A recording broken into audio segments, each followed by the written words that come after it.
পদ্ধতিতে কোনোভাবে সম্ভব হবে না, হতে দেওয়া যাবে না।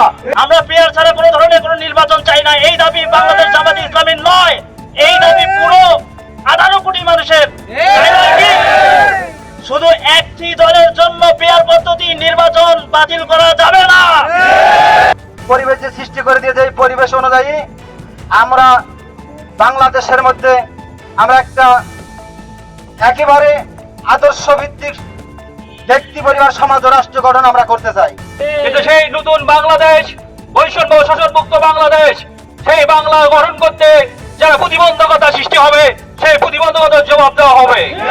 এক বা একাধিক মাত্র রাজনৈতিক দলের জন্য পিয়ার পদ্ধতি যারা বানচাল করতে চায়, সেটা আমরা রুখে দিতে দিব, অবশ্যই রুখে দেব। এই জনগণের দাবি হলো পিয়ার পদ্ধতিতে নির্বাচন। এই জনগণের দাবি হচ্ছে সংখ্যাগরিষ্ঠ ভোটের মাধ্যমে সরকার গঠন করবে।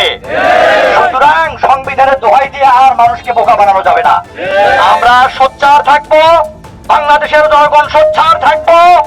এর কি করার সময় শেষ। বাংলাদেশের জনগণ এবার সিদ্ধান্ত নিয়েছে, এটা হবে আগামী দিনে দাঁড়িপাল্লার বাংলাদেশ।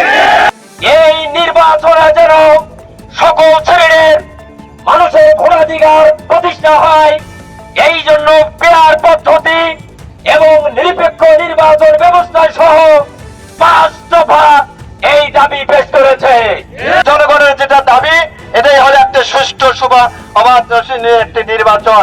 এই নির্বাচনের মাধ্যমে আমরা জানিয়ে দিতে চাই, এই বাংলার আকাশ বাতাস তৌহিদি জনতা ওই সমস্ত ফেসিবাদকে প্রত্যাখ্যান করিয়া বাংলাদেশ জামায়াত ইসলামীকে বিদায়ের পতাকা বরবার করে তুলে দেবে। ঠিক কিনা বলেন?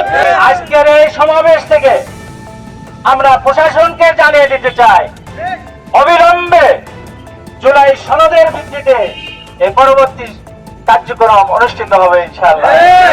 আমরা তাড়াতাড়ি দেখতে চাই 18 কোটি মানুষের দাবি, অধিকাংশ 2-1টি দল বাদে এই পিয়ার পদ্ধতির পক্ষে তারা আছে।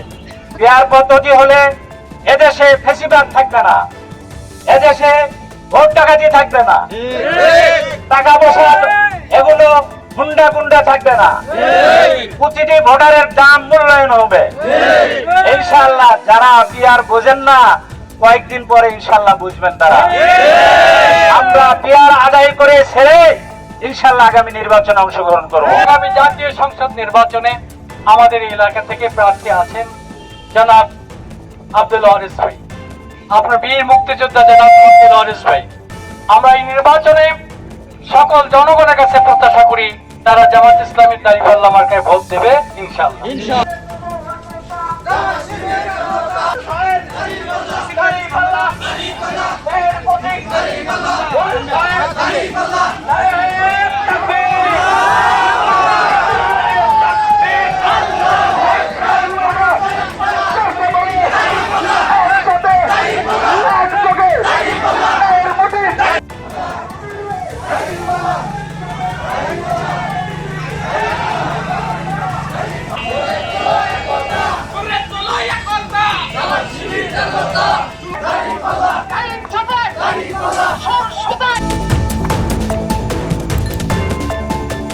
দিনাজপুর টিভি, মানুষের জীবনের কথা বলে।